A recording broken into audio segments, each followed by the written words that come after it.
नजीब को 3 साल हो गए गायब हुआ, आपको क्या लगता है नजीब के बारे में? पहली बात तो ये सिर्फ हमारे लिए नहीं शर्मिंदगी है, पूरे देश के लिए शर्मिंदगी है कि देश का बेटा, जो अखंड भारत का एक बेटा गायब हुआ है, उसके लिए पूरा भारत छुप बैठा है। आप जनेऊ से हैं? हम कश्मीर से, कश्मीर से? हम श्रीनगर से है। कश्मीर के बारे में क्या हालात है? कश्मीर के बारे में क्या बताए, पूरा देश कश्मीर को भूल चुका है। वहाँ के लोग जिंदा है कि नहीं है। शाहरुख खान, सलमान खान की फिल्म हिट होती है, फ्लॉप होती है, उसके बारे में कंसर्न है, but 9 million people are caged since 60 days, nobody cares. अभी कल हमारे जो सिर्फ पोस्ट पेड कनेक्शंस ऑन हुए हैं, सब लोगों के पास पोस्ट पेड कनेक्शन नहीं है। जो गरीब तबका है, जो लेबर तबका है, जो कश्मीर का, वो कैसे अपने फैमिली से बात करें। और 60 डेज से जो इंसिडेंट्स हुए, एक रिसेंटली मैंने सुना कि एक बच्चे की लाइक वन रिलेटिव की डेथ हो गई थी और 60 डेज बाद उनको पता चला। So this is the condition in my country. और मेरे जो करंट रूलिंग सेंटर कहता है अखंड भारत, अखंड भारत, अखंड भारत में हमारा कौन सा ये हिस्सा है? आपकी घर वालों से बातचीत हुई था?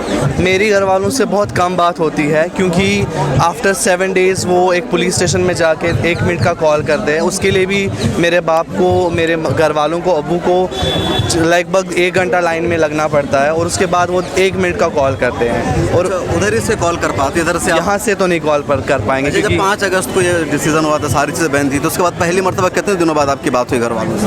पहले तो जब ये डिसीजन हुआ सब कुछ ठीक चल रहा था। इनफैक्ट हम लोगों ने एक नया बिज़नेस का ओपनिंग की हुई थी, लेकिन जैसे ही उसका काम शुरू होने लगा और अचानक से एक झूठी अफवाह फैला दी कि टूरिस्ट लोगों के ऊपर अटैक हो जाएगा। सब शौक में था, क्यूरियस में थे। 3 दिन बाद अचानक से पूरा ब्लॉकेज हुआ, इंटरनेट ब्लॉकेज, नेटवर्क ब्लॉकेज, और 15 दिन तक मुझे पता नहीं था मेरी फैमिली जिंदा भी है, क्या हो रहा है, जियो साइट तो नहीं हो रहा है, क्या हो रहा है वहाँ पे। We have no idea for that. तो अभी क्या सूरत हाल है वहाँ? अभी भी वही, आपको पता ही है, जब तक हमारे कह रहे हैं कि कुछ लोग कहना है कि फ़ौज बहुत ज़्यादती कर रही है, दूसरे लोगों का कहना है कि वो लोग फ़ौज पे पत्थर चला रहे हैं। क्या सच्चाई आपको पता? देखिए, आजकल के ज़माने में लोग पागल तो है नहीं कि कोई पागल की तरह उठा के पत्थर फेंक दे। सबको अपनी लाइफ पता ही है, और वहाँ पे तो आपको पता ही है कि आसपास चल रहा है that anybody can kill anyone without asking, without any kind of questioning on them. तो ये कैसे हम कैसे धीरे धीरे हालात नॉर्मल हो रहे हैं। 370 को सरकार ने हटा दिया है, तो अब जो आप हैं कश्मीर अवाम है उसको एक्सेप्ट कर रही है, या सरकार के फैसले के खिलाफ आप लोगों का एहतजाज जारी रहेगा? 370 तो दूर की बात है, हमारे को तो लिविंग हक ही नहीं है। हम अपने माँ बाप से बात ही नहीं कर पा रहे, 370 का अचार डाल देंगे। 370 तो आगे का बात है ना। आप घर से लोगों को बाहर नहीं निकलने देते हो, घर से औरतें बाहर नहीं निकल पाती है, इतनी इविल टीजिंग होती है। आपको पता है वहाँ पे कुछ लोग जो हमारे, जो शर्म से कहना पड़ेगा, जो हमारे रक्षक के तौर पे वहाँ पे हैं, वो भक्षक बन जा रहे हैं। हमारी बहनों के साथ एविल टीज हो रहा है, हमारे ऊपर अटैक्स हो रहे हैं, हम लोगों को टैग किया जाता है, आप कश्मीरी नहीं हो, पाकिस्तानी हो। भाई क्यों, क्या हमारे आधार कार्ड पे अनसिक्योर महसूस होता है कि लोग? अनसिक्योर तो हमें दिल्ली में भी महसूस हो रहा है। जब पुलवामा अटैक हुआ तो हम लोगों के ऊपर लोग दूर से देख रहे थे। कश्मीर के कश्मीरी है तो ये पाकिस्तानी है, आतंकवादी है। हमारे को तो इनफैक्ट ये भी धमकी दी गई थी कि आप अपना घर खाली कर दीजिए। क्यों भाई? क्योंकि उस पुलवामा अटैक में तो सबसे ज़्यादा कश्मीरी मरे थे। हमारे जवानों का खून जो हमारे देश के लिए वो खून नहीं था।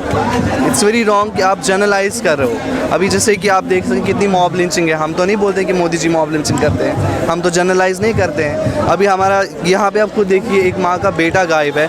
कश्मीर में 14,000 लोग अभी बंद है, तो उनकी माँओं का क्या हाल है? I would love to thank our home minister कि उनका बेटा BCC का सेक्रेटरी बना हुआ है, पर वो नजीब की माँ का क्या, कश्मीर की उन माँओं का क्या जिनके रात को अचानक से आके छापे में उनके बेटों को ले गए, उनको पता भी नहीं कि उनके बच्चे कहाँ पे। तो उनके बारे में क्या व्यू है? आपका नाम भाई? मेरा नाम साजिद राय भट्ट है। तो ये साजिद राय भट्ट हैं, कश्मीर से हैं, दिल्ली में रहते हैं। उन्होंने कश्मीर की दास्तान सुनाई कि 60 दिन से ज़ायद हो गए हैं, और अभी भी जो सिर्फ पोस्ट पेड सर्विस बहाल हुई, तो लोगों का बात करना मुश्किल है। जो गरीब मजदूर अभी भी प्रॉब्लम में हैं, और यहाँ जंतर मंतर पर नजीब को इंसाफ दिलाने के लिए आए हैं। ये खुद अभी जुल्म के शिकार हैं और दूसरे मजलूम को इंसाफ दिला रहे हैं। और मैं शम्स तबरेज़ कासिमी, और हमारे साथ कैमरे के पीछे मोहम्मद सरफराज आलम।